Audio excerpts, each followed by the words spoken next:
Tesla, working on the 310. Finally getting the last bits of parts in, and maybe we'll actually get this thing flying in the next couple of weeks. It's been 7 months. How depressing is that? I'm really suddenly we're going to fix it in 2 weeks? Yeah, okay, maybe not. But yeah, some of the problems we've had are items like the engine mount, vibration mounts here, and then these quite nice looking spacers. So this would sit against the engine, this sat in against the airframe mount, then this sandwiched in and clamped it, except this gap was too big so it moved, and then this went on here and clamped it, except this gap was too small, so the bolts they had, which are too long, thread bound, so you didn't get them torqued, so the engines were actually chafing around a bunch, and you can see the threading it's caused in these mounts. These are not Cessna parts. These are homemade, and these are not the right vibration mounts. These are. We've got the New Lord ones here, so you can see the difference. Massive difference there, and basically that's what they had done with these washers, is made up that space. So now with these, they will go in that way around, so engine, frame between it, that there, and then we've got the appropriate length bolts to go in. They are quite a bit shorter than the ones that they had. There, you can see that. So yeah, that's been one of the massive ordeals we've been dealing with, and then obviously we've got lots of other stuff on the go as well. We've got new propellers over in the corner there, because these ones have got an AD on them that we can't get the AD dealt with. They've still got calendar time, and they're very low time, and only about 150 hours on them, but we're getting that done.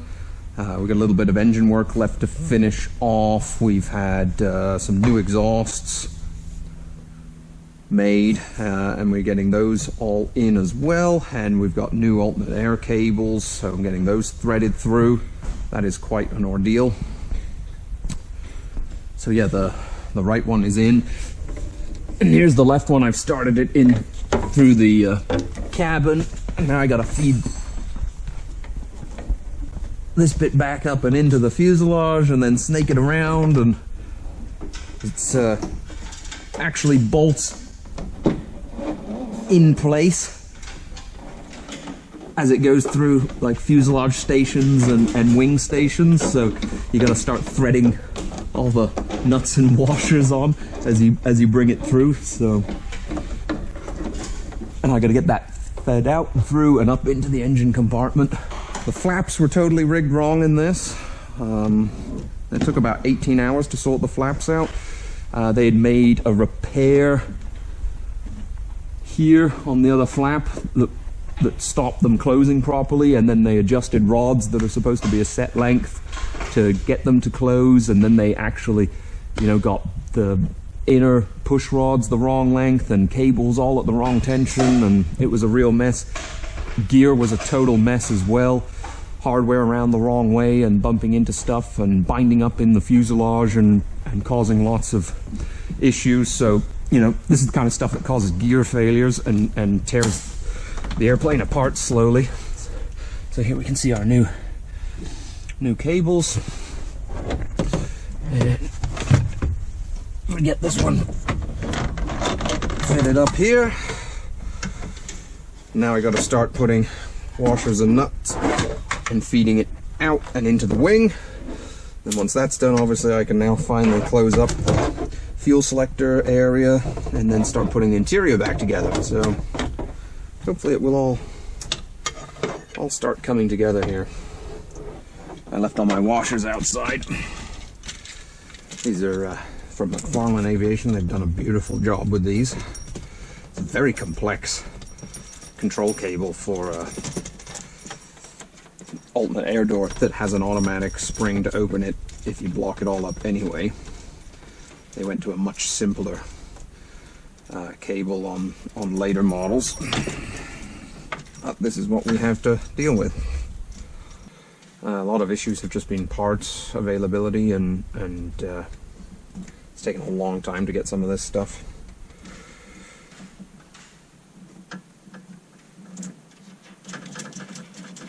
Okay, so that's set there. So I can only feed this out a tiny little bit because I gotta get the washer and a nut on the other side of that before it goes into the wing. So now we gotta go outside. Probably gonna need a bit of help. This side you can work through the cabin door and get at both sides. You can just see it down here. Here it is, and here. But on this side, obviously, I don't have that, so probably have to get Dad to help me with this one.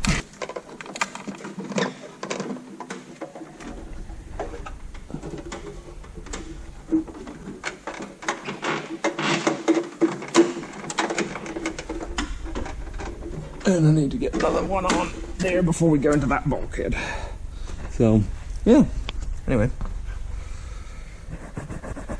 Oh, and we've had wiring to fix as well. You cannot use standard wire to extend CHT and EGT Type J and Type K probes. It doesn't work. And that's what had been done on this, which is why they weren't working. So special wire they have to use for it.